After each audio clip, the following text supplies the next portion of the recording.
Okay, I am a little bit torn. I love the Altima. I think it is the mid-size car market's stalwart vehicle. And in the same time, I love Mazda. And I'm kind of torn as to which is better. And side note, this is a Maxima, that is a Maxima, and this is an Altima. I mean, if you blink, you really, if these cars both zoom by and I was like, hey, was that a Maxima or an Altima? A person would have a really tough time deciding. So I don't even know why they make the Maxima anymore.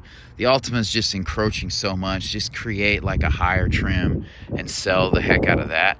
But anyway, we'll start with this Altima. This is a great looking vehicle, front and back. And I think as an American, growing up seeing a lot of American vehicles, usually, if they designed a great front, the rear of the vehicle is just trash. But this one looks great. The wheels look great. You have accents in the mirror. I think you even have little cameras down here. I love the chrome here. Now, obviously, these things can vary by trim. But stepping back, I can't get a side profile, but it is swoopy, but at the same time, it retains space and room for passengers. So looking at the trunk, this is a great size trunk, very large trunk. So obviously, if you have a family, you want to be able to fit groceries and things in with relative ease and without having to play Tetris, and the seats fold down. So that's super practical. I love the paint on this vehicle. Again, this chrome trim is nice. I think this vehicle will age well. And these doors open pretty wide, so I'll go ahead and step in. Whew. Man, this feels really good. The door feels solid. This is a platinum trim, so this is a little bit upscale. And this is a 2019, but I love the perforations in the seat. The way they do it here, where they have some kind of like weaving in the perforations. I think that gives this vehicle a little bit more character. I love the change in textures here too. So you have like faux carbon fiber. This is your standard Nissan window switch, which is fine. This is soft touch. This is soft touch. These two are not. Some parts kind of feel cheap. This feels a little bit cheaper here. But the doors don't close like they're cheap. Seats don't feel cheap. The thigh, you could use a little bit more thigh space in this back seat. I feel like it's a little bit short, but you still have good room back here. You could fit 3 adults. You have chargers and vents back here, so this is practical.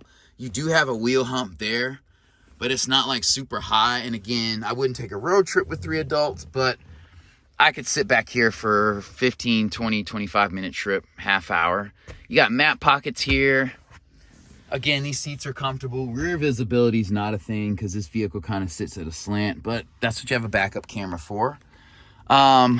These lights are incandescent, but you can change that out yourself. You could get LED bulbs and kind of make that more upscale. I love the sunroof here.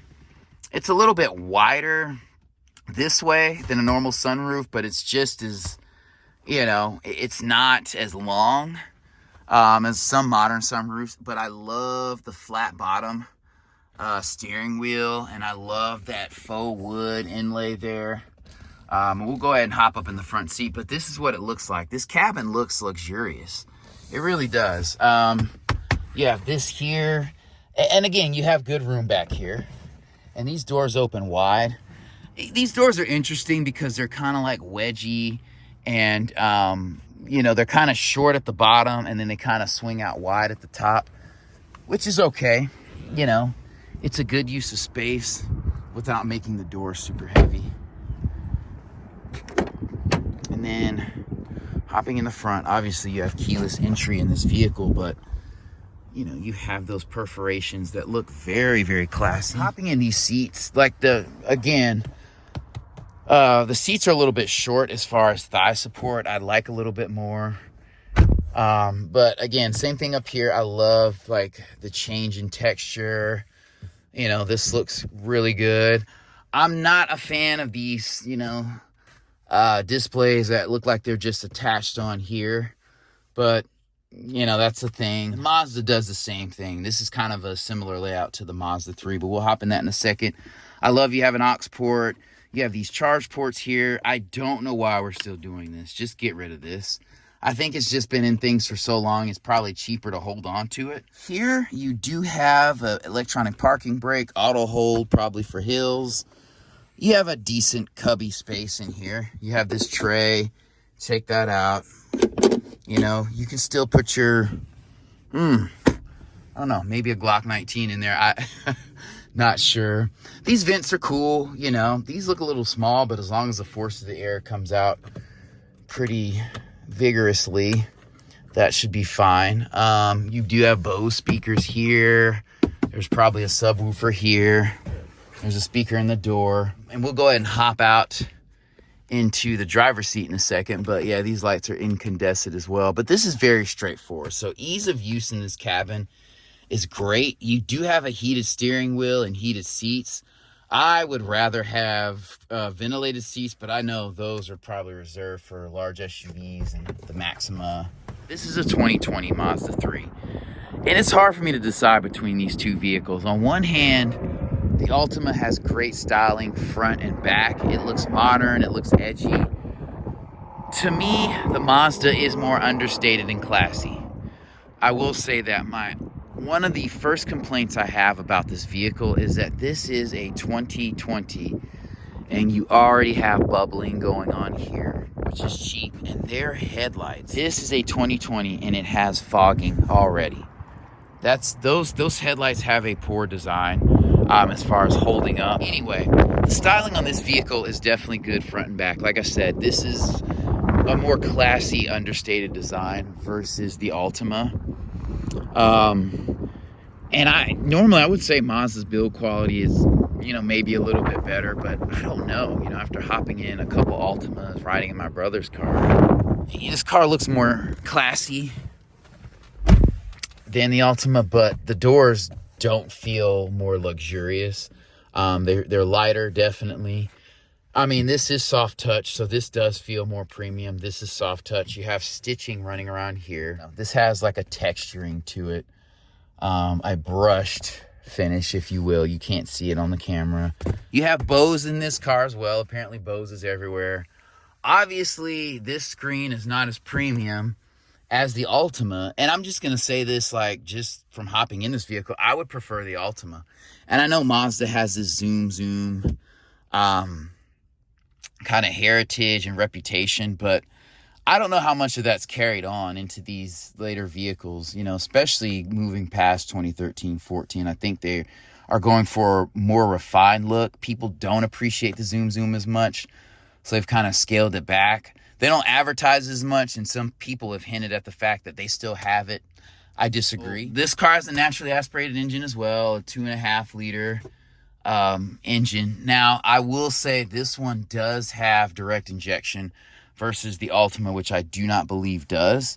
Anyway, these cup holders are nice. You have, you know, this automatic parking brake, which is dope. You have navigation on this one, which is interesting with that small stack. I just don't like this design. I do like the stitching here, but this cabin is not, with it being all black, it just doesn't look as classy on the inside and as luxurious.